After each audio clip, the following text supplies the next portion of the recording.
Here's the harsh truth that no one tells you. Most entry-level data analyst roles aren't entry level. When I analyzed over 50 entry-level data analyst postings inside my local job market, I found that a majority of them asked for anywhere from 1 to 3 years of experience, with the median being 2 years, even if the title said entry level.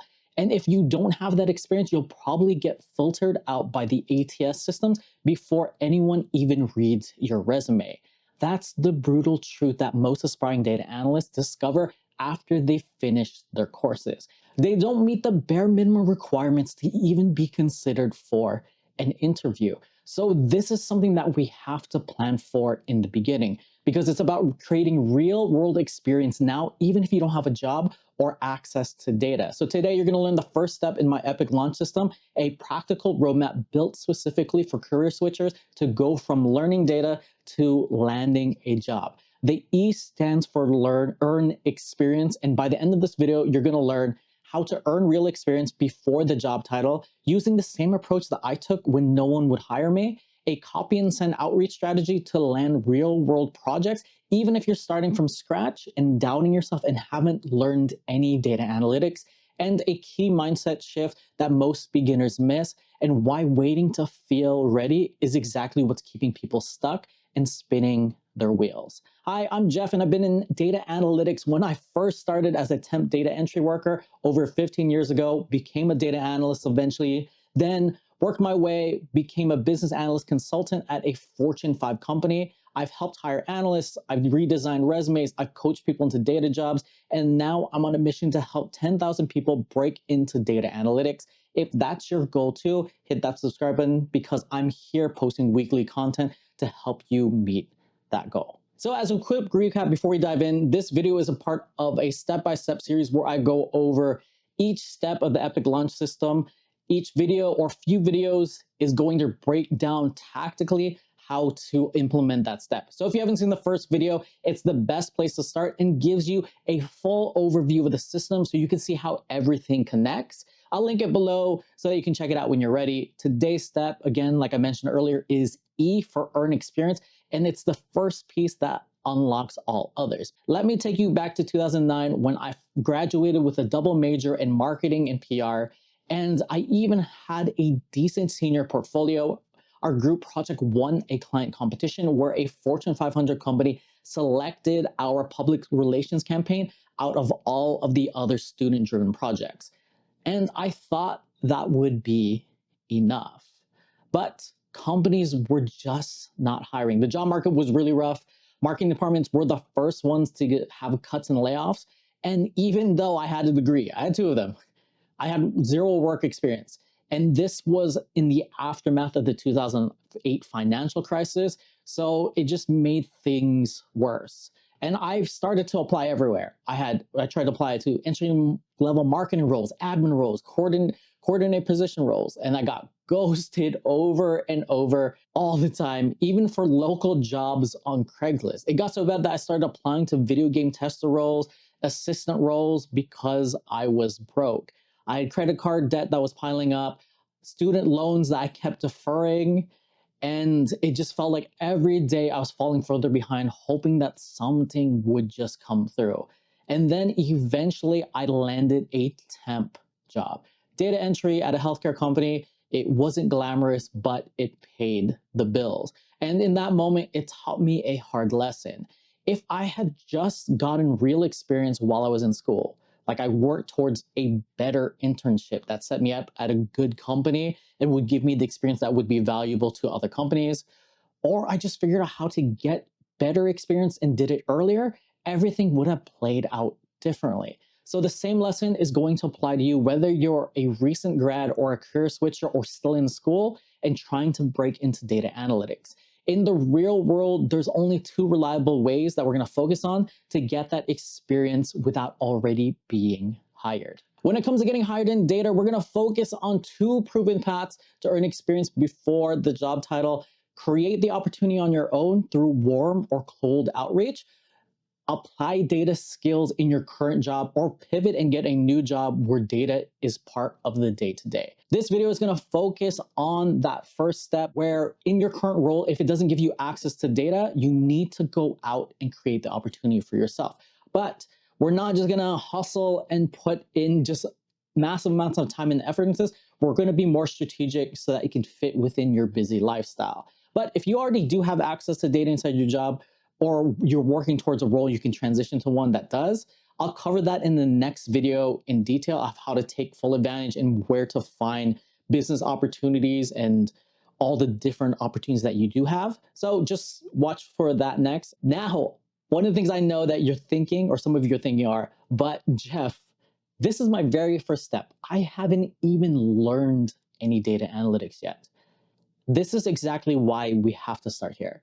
Because in 2025, you already have enough firepower with tools like ChatGPT, Excel, M365 Copilot, Gemini, all of these things, Cursor, to solve basic business problems while learning at the same time when you haven't even started. It's wild at this time, and a lot of people are behind the ball in trying to implement this right away. So you're coming into this as a beginner, or even if you're starting already, at the perfect opportunity to at the forefront of what is possible with AI.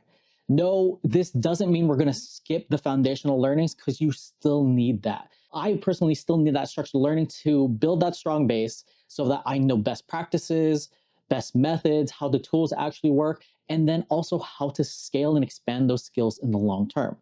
But here is the truth. Solving real problems for real people, real businesses, is where everything starts to click. It's actually doing the work. That's what we're trying to do, is so that you don't get filtered out immediately from these resume ATS systems. And yes, I also get that outreach. Putting yourself out there can feel intimidating at first. But trust me, once you start, each step gets easier and easier and less scary. Here's what I've learned through outreach and putting myself out there. Most small business owners say yes for one of three reasons. They like you, they want to see you succeed. They see your potential and believe you'll grow into an asset for their business or just a relationship they want to keep. Three, they have a problem that's costing them time and money and is a massive headache. And they're overwhelmed enough to say, yes, I would love for you to help. You don't need to be perfect. You just need to get in front of the right people. You just need to show up with initiative, a clear offer, and a willingness to learn by doing. That's exactly how I got my first marketing experience. And that is exactly what changed everything. Going back to my story, when I got that temp data entry job to pay my bills, by day I was doing mind-numbing data entry at that healthcare company, just rows and rows and forms, same spreadsheets every single day. And in the back of my head, I just kept thinking, I didn't go to college for this. I didn't double major in marketing PR just to be another temp punching in numbers. But no one was hiring. So instead of waiting, what I did was I reached out to a small dance business that I knew. Scrappy team, barely scrapping by though, but filled with passion and hustle. They didn't have a full-fledged marketing department. They didn't have a budget, but what they did was have a need. And so what I did was just make a simple offer. Let me help you for free. I just want to get some real world experience in marketing while I'm learning. And then they said yes. Nothing complex. All I did was just take the owner and just talk to them after dance class and then just tell them my situation. And then he was willing to take me on. That's when everything changed. By day, I was stuck in repetition, but by night, what I did was I worked front desk for this business. I was checking students, taking their money, recording class videos, building flyers, organizing events, pitching campaign ideas. Whatever they needed, I raised my hand. Week by week, skill by skill, I stopped dreaming about a marketing career, and then I started living like one. It wasn't glamorous, I wasn't paid, but it gave me something that I didn't have before. Proof, stories, relationships, confidence.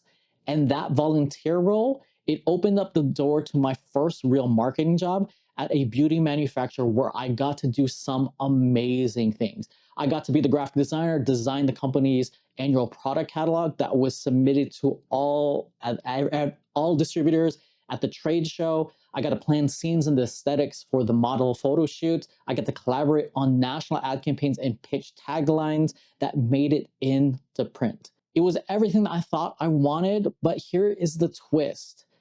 As creative as that job was, I found myself missing the analytics side.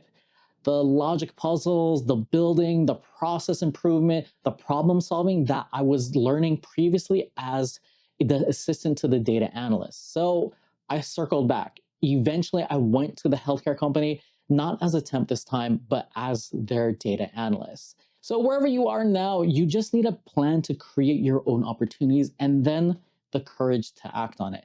That's what I did back then, not because I was special, but because I just showed up and offered to solve real business problems for someone who needed help. With cold or warm outreach, with this specific tactic, you can do this at home unlimited time. You don't need to go conferences. You don't need to go to awkward feeling meetups. You don't need to go networking events or chamber of commerce events. Those can still be highly effective if you have the time. If you have 30 minutes in the evening, you can start cold messaging.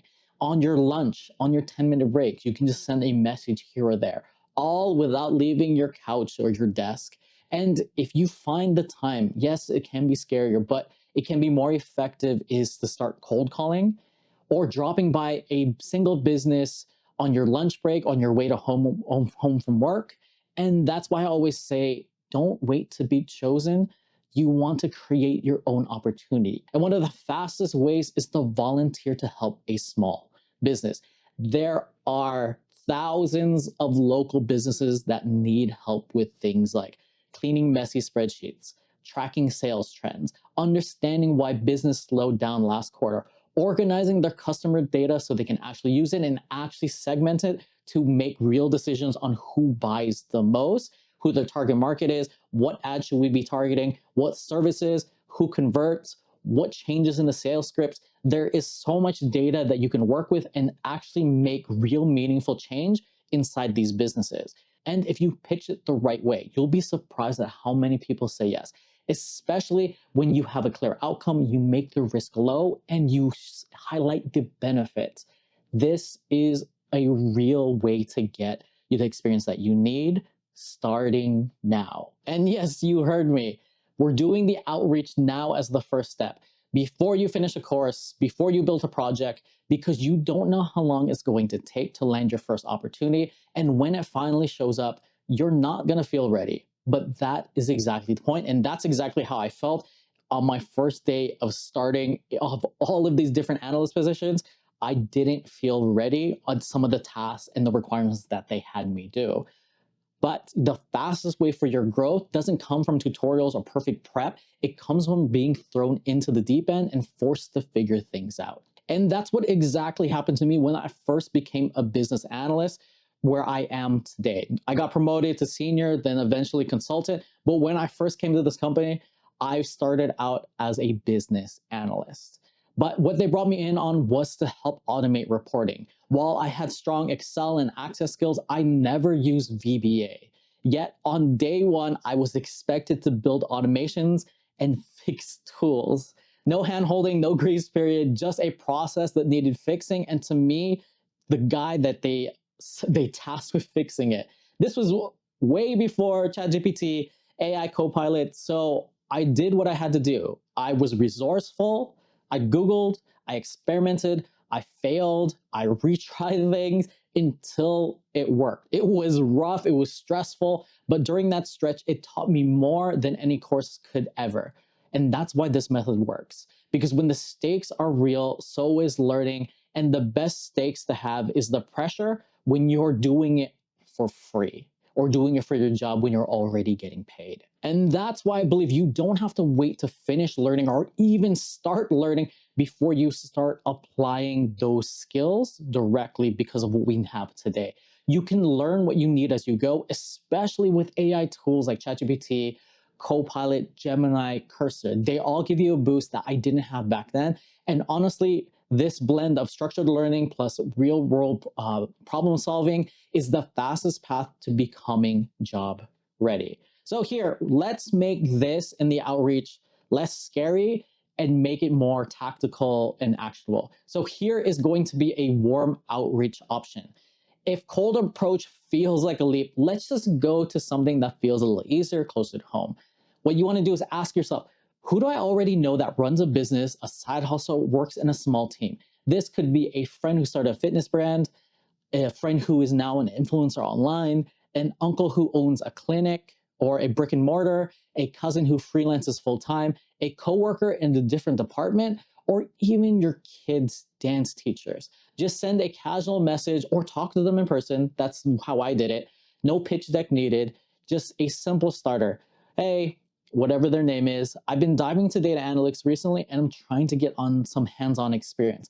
I thought of you since you're running, insert their business. If you're tracking stuff like sales, bookings, or anything in a spreadsheet, I'd love to help. I'll clean it up, I'll automate parts of it so it's less stressful and painful. And then I'll build even quick dashboards to make it easier to see what's working and make better business decisions. Totally free. I just want to get some real experience while I'm learning. Warm outreach is about curiosity and not a hard close. You're not trying to sell, you're not trying to start a conversation, but most people will just say yes if they like you and the ask is easy and if it helps them. Once you're comfortable or you want to reach a business in a specific industry or you just want more opportunities, move to cold outreach. You can start by Googling or Yelping local businesses. Think dance studios, coffee shops, tutoring centers, gyms, healthcare clinics, anything and everything that you can think of. But what you want to do is find one that looks like it could use help, then craft your pitch. Here's the key. You don't need to lead with "I'll work for free." We're just going to put it in the subject line so that it still piques their interest. But inside the actual content and the body of the email or the message, usually that will get ignored. You want to lead first with the benefit, with the outcome that they want. So in the subject, this is where we're going to tease it out. Want clearer insights and a free helping hand question mark. Then we go into the message. Hi, find the owner's name.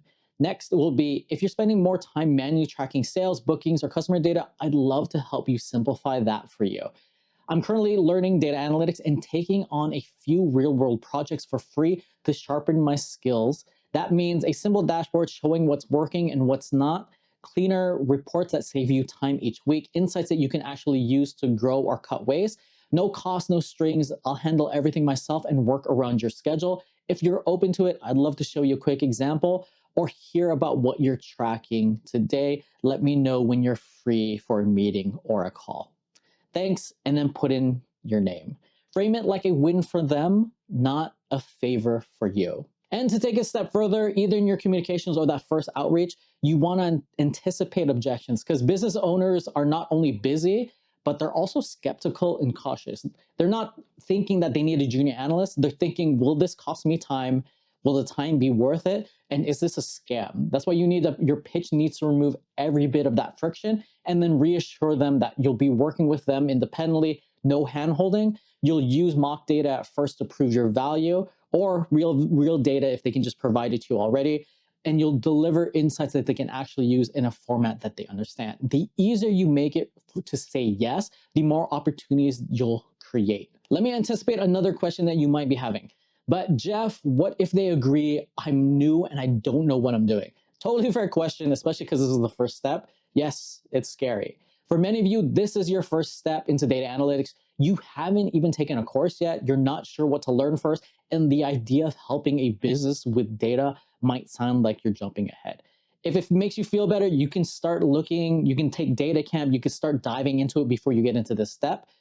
But I genuinely believe that you can start helping a small business to get the experience you need with just AI and then learn starting there first. First, let's reframe that fear to make it easier. You're not skipping steps, you're stacking the odds in your favor. By putting yourself in a real world situation, one where someone is genuinely counting on you, you create urgency, purpose, and momentum, and that's one of the fastest ways to learn. And today you're not doing it alone. You have a tool that I wish I had when I started, AI. And back when I was learning VBA under pressure, Access under pressure, Excel under pressure, I didn't have ChatGPT whispering ideas over my shoulder. I just had Google trial and error and Barnes and Noble looking through books and going to the library to get the answers that I need, and a lot of caffeine. I believe this is all you need just to get started to solve easier business problems and actually have genuine business impact. So here's what to expect when a business says yes. If someone takes a chance on you before my next video drops, first off, congrats for the people who are going to implement this right away. That's a huge win. Here is what usually comes next. Your first meeting isn't going to be about building dashboards. It's going to be about listening. So if you've ever been part of a process improvement, and I'm guessing most of you have not been since you're new to this, you're basically going into process improvement steps. And inside that first meeting is going to be a requirements meeting or a discovery meeting where you talk about and you try to understand the problem in the business. Here, you're trying to understand the business, you're trying to ask smart questions and learn what kind of data they use, and not to promise results or solutions on the spot, but so that you can piece into your head what you have and what you're working with. And let us make this significantly easier for you and prep this. To prep for this, you're gonna prompt this in ChatGPT. I just landed a volunteer data project for a small business. They run and then insert their specific business, and you can put as much detail and level of detail and the processes that they're going through and what you're looking at and what you're going to improve in this next section. Then underneath it, I am still learning, or I haven't learned anything yet, but I want to lead a great first meeting. Can you help me come up with 5 to 7 questions to understand their business goals and operations? What types of data should I ask about or expect? And a few beginner-friendly project ideas that I could offer. We'll break this down in more in-depth version inside the next video. Like, I have a more complex prompt, but to be honest, this will get you started, and this will have you take back what you need to put it back into ChatGPT or whatever AI platform you're using to get a project that you can build for this business. And this is what I just want to emphasize throughout this whole system. What is important is that you take action. The more action that you take, the more that you apply what I'm talking about here, closer you'll get to achieving your goal of becoming a data analyst. That's what the goal is. Action is the most important thing because you're going to learn from taking action. And now that you know how to earn experience without the job title, watch my next video where I'll show you how to apply what you're learning at your current job, even if it has nothing to do with data. That way you're building experience from both directions. And thanks for watching. Until next time, career responsibly, and watch this next video.